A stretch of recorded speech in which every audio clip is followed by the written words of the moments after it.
నా ఆత్మ నా రక్షకుడైన దేవుని యందు ఆనందించుచున్నది. నిజంగా మరియమ్మ ఆ టైంలో ఎలా ఉందండి? నిజముగా లోకపరంగా ఆలోచిస్తే చాలా టెన్షన్. పెళ్లి చేసుకోకుండా గర్భవతి అయి ఉన్నది.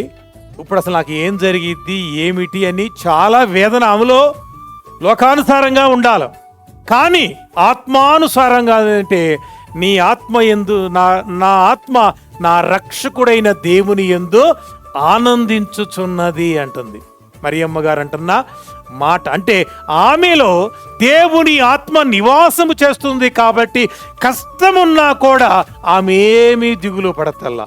నా రక్షకుడైన దేవుని యందు నేను ఆనందిస్తున్నా. ఇది వచ్చిందా? దేవుని చిత్త ప్రకారము ఆయన మాట్లాడాడు కాబట్టి నాకేమీ కాదు, నా దేవుడు నన్ను చూసుకుంటాడు అని ఒక మంచి నమ్మకముతో, విశ్వాసముతో, నిరీక్షణతో సంతోషంగా జీవిస్తుంది.